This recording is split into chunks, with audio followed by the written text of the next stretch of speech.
Hey everybody, my name is Ivica. Thank you so much for joining me on the latest episode of Gaming Podcast. This is a podcast about the video game industry, entrepreneurship, gaming nostalgia, new rounds of layoffs in the video game industry, and many more things I find to be in the same realm of business and creative ventures.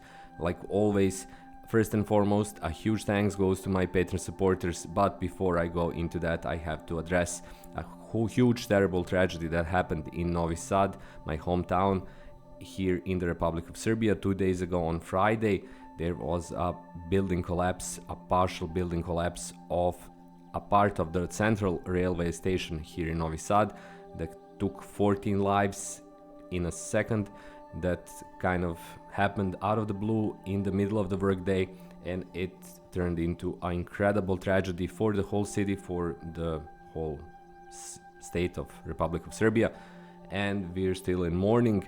The national mourning, the local mourning is lasting for another 2 days, and it happened right after the same building was renovated.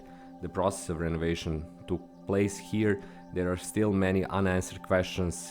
There is a lot of attention because of the same tragedy on those unanswered questions that will hopefully be answered really soon, and with some decision and, let's say, legal potential to make things right, not for the victims who lost their lives, but for anyone who is responsible for the same event.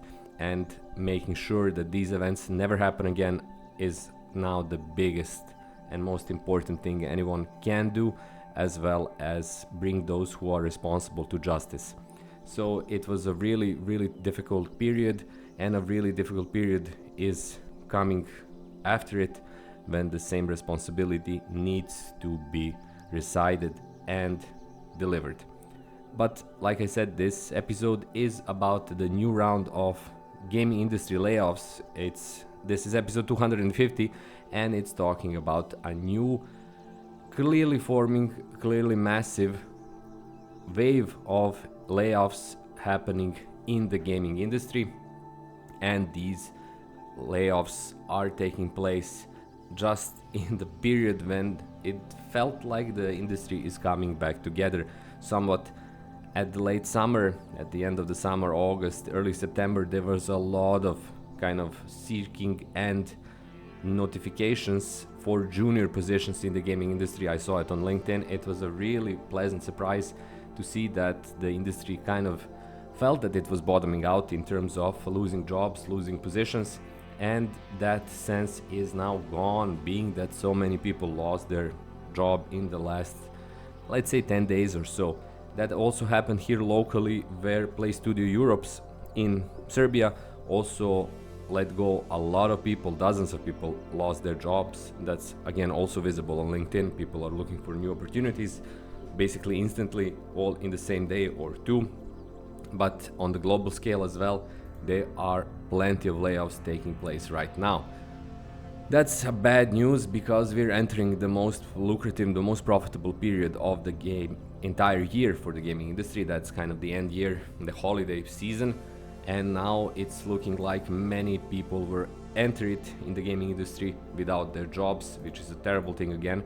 And it's also kind of putting a lot of pressure on that sense that the coming period in terms of 2025 is going to be a period of recovery for the gaming industry. Right now it's looking more like the end of 2023, where again a lot of people lost their jobs in that period of like November, December, January, and everything is now starting to point towards that possibility. Of course, the biggest issue in the global economy remains the upcoming US elections that are taking place in 3 days from now, and the insecurities related to that.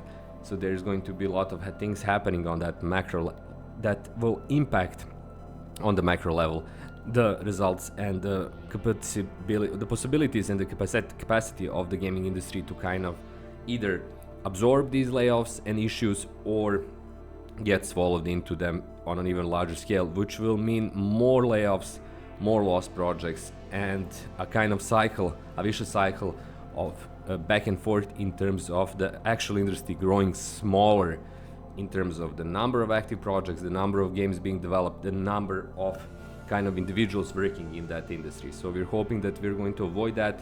There is no clear path to either candidate winning in the US that will guarantee either this or that.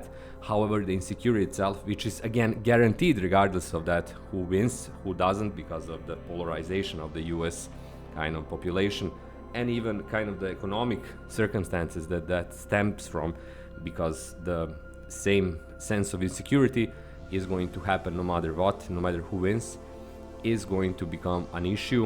Hopefully it's going to get settled before the end of the year, one way or another, so that the gaming industry gets what it now desperately needs, and it's a level of stability, no matter what that stability might entail, because without it, we're entering 2025 in a sense that no one has a clue what's happening, and that will mean less investment, less money coming to developers, less projects.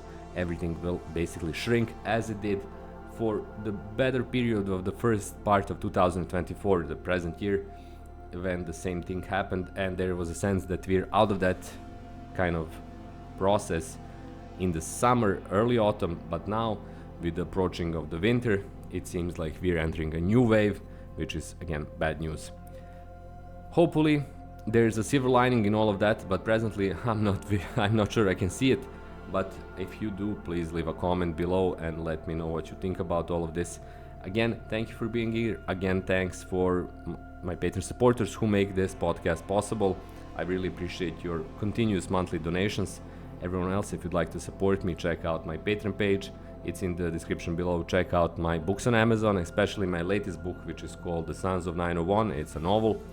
And finally, if you'd like to support me, but you're not actually willing or able to spend any money on that, please just consider subscribing to my channel, being here for my new videos, and that would be more than enough.